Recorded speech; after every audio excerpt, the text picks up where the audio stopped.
안녕하십니까. 알파스트리트 파트너스입니다. 2024년 3월 12일 화요일 마감 시장 보겠습니다. 코스피 지수가 0.83% 올라서 2681로 마감을 했습니다. 오늘 코스피는 그래도 제법 올랐습니다. 거의 1% 가까이 올랐고요. 다시 2600대 후반까지 왔습니다. 참 2600대 지겹게 지금 있는데요. 다시 또 박스권 상단으로 와서 2700 돌파를 할 수 있을지 다시 한번 좀 기대를 해보게 하는 그런 지금 지수대로 왔습니다.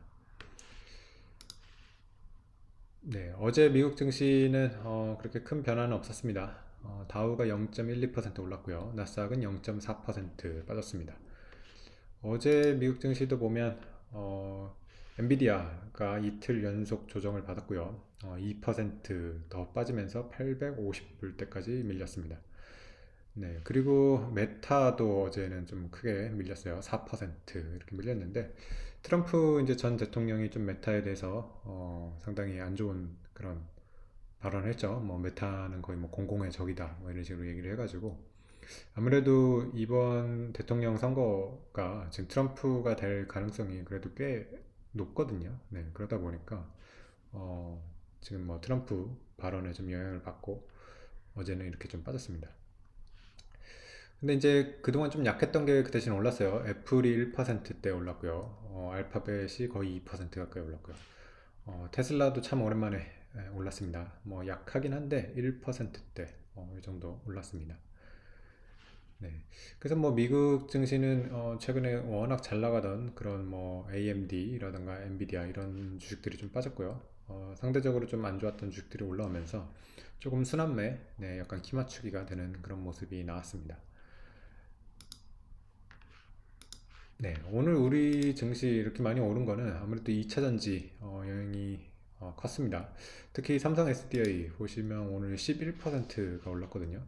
저번에 이제 전고체 배터리 그런 거에 대한 기대감으로 이날이죠. 3월 7일 날 이때도 10% 넘게 이렇게 올랐는데 네, 요즘 상당히 좀 반등이 많이 나오고 있습니다. 오늘도 이렇게 10%대 오르면서 저점 대비로는 상당히 올라왔어요. 34만 원까지 빠졌던 주가가 거의 한 30% 정도 가까이 올라왔습니다. 네. 근데 뭐 고점 대비해서는 여전히 굉장히 지금 낮은 그런 상황이고요. 삼성 SDI 같은 경우 80만 원이 넘기도 했었으니까요. 여전히 고점 대비로는 거의 반토막 나 있는 그런 상황입니다. 네. 어쨌든 조금 흐름이 이 1년 동안의 긴 하락의 흐름이 조금 바뀌는 듯한 그런 모습이 보이고 있습니다.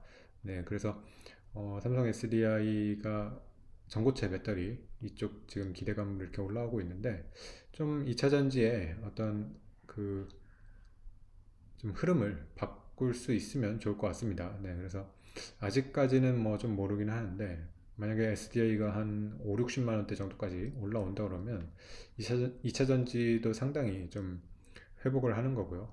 상당히 좀 분위기를 바꿀 수 있지 않을까. 네, 그렇게 생각이 됩니다. 네. 그래서 워낙 우리나라 증시에서 2차 전지 차지하는 비중이 꽤 크다 보니까 2차 전지가 올라오면서 지수도 좀 올라왔고요. 네, 그리고 오늘 또 오랜만에 삼성전자가 그래도 1%대 이렇게 올라오면서 좀 지수 상승에 힘을 보탰습니다. 네, SDI뿐만 아니라 다른 2차 전지주 전체적으로 다 많이 올라왔는데요. 에너지 솔루션도 4% 이상 올라왔고요. LG화학 같은 경우도 3%대, 포스코홀딩스도 3%, 포스코 퓨처엠은 6% 정도 이렇게 올라왔습니다. 네, 그 외에 다른 주식들은 좀 약했네요. 그 현대차 그룹주는 요새 계속 좀 약합니다. 오늘도 현대차 0.8% 빠졌고요. 아무래도 환율 영향을 받는 것 같습니다. 그리고 자동차 수출이 지금 조금 꺾이고 있는 그런 모습이 나오고 있어요. 그러다 보니까 좀 현대차 그룹주가 약한 모습이고요. 환율 같은 경우 보시면 지금 1310원대 이렇게 내려왔고요. 오늘 장중에 1307원까지 가면서 원화 강세가 상당히 나오고 있습니다. 예전 같으면 사실 원화 강세가 나오는 건 주식시장에 좀 긍정적인 효과였는데요. 지금은 아주 뭐 그렇게 강한 상관관계가 느껴지진 않습니다. 그러다 보니까 원화 강세에 비해서는 코스피가 좀 덜 올라오는 게 아닌가, 네, 이런 생각도 좀 듭니다.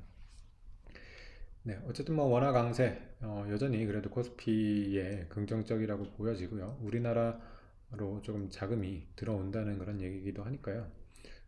이렇게 계속 원화 강세가 나오면 만약에 1,300원 밑으로 이제 깨고 가면 1,200원대 이렇게 진입을 한다 그러면 외국인 투자자도 상당히 우리나라 좀 관심을 갖지 않을까. 네, 그렇게 기대를 해봅니다. 네, 오늘 수급상으로는 외국인은 근데 4천억 정도 팔아가지고 아직까지는 뭐 외국인이 지금 다시 돌아오진 않고 있습니다. 최근 들어가지고 외국인 지금 3월 6일부터 계속해서 팔고 있거든요. 네, 그래서 이 외국인이 좀 매도세로 이렇게 돌아섰다는 거는 조금 우려스럽긴 합니다. 근데 이번 주 또 보면 이제 목요일에 선물 만기가 있기 때문에 혹시 만기에 관련된 그런 좀 영향일 수도 있을 것 같아요. 그래서 만기 이후에 또 한번 외국인의 움직임을 봐야 될 것 같습니다. 네, 오늘 시험은 여기까지 하겠습니다. 감사합니다.